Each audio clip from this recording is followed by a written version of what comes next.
आरती सरांना आपल्या घराची चेकिंग करायची आहे, झडती घ्यायची आहे. आपण आपल्याला बाहेर सांगायचं. आजी आपण बाहेर जाऊया, पोलिसांना तपासणी करायची. हो चला. एक मिनिट आजीबाई, तुम्हाला इथंच थांबायचंय का? मला का थांबायचं? तुमच्याशी एका महत्वाच्या विषयावर बोलायचंय.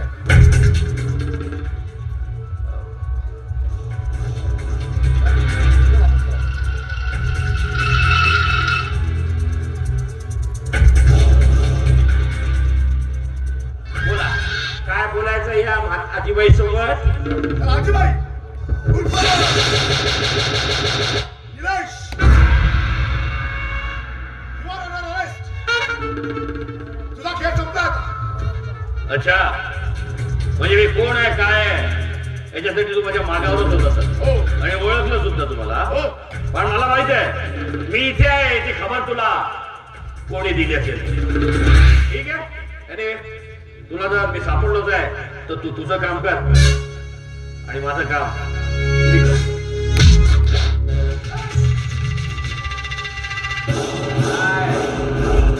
नाही इन्स्पेक्टर दया, नाही इतक्या सहजासहजी मी तुझ्या हातात लागेल असं वाटलं तरी कसं तुला? हे बघ, ती लोडेड पिस्तूल आहे. हा, ठाऊक आहे मला. हे पिस्तॉल लोडेड आहे ते, आणि हे पिस्तॉल लोडेड चालवायची कशी हे देखील मला चांगल्या प्रकारे कर. अच्छा, आता सॉरी म्हणतो तू? हा, हाच हात होता ना तो? हा, याच हाताने तू खोटी कंप्लेंट लिहिली ना माझी. मी तुला सांगत होतो की मी निर्दोष आहे, मी निर्दोष आहे, पण तरी सुद्धा याच हाताने खोटी कंप्लेंट लिहिली ना. साले बोल.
माझी आई तुला सांगत होती माझा मुलगा निर्दोष आहे, त्याला तुम्ही काही करू नका, मारू नका त्याला.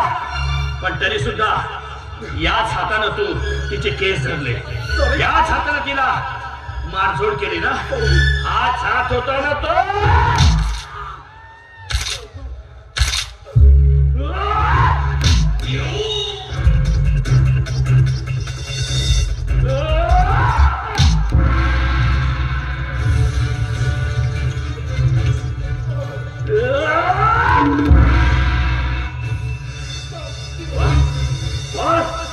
लागतील माझ्या मागावर, लागतील माझ्या मागावर.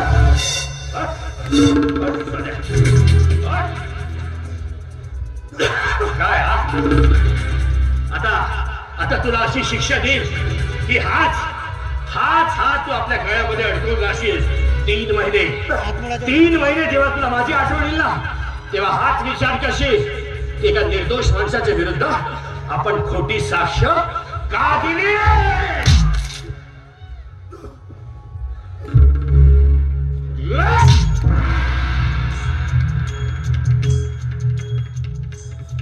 आता परत लक्षात ठेव, माझ्या मार्गावर आडवा यायचा नाही, नाहीतर संपवून टाकेल तुला. अंडरस्टँड?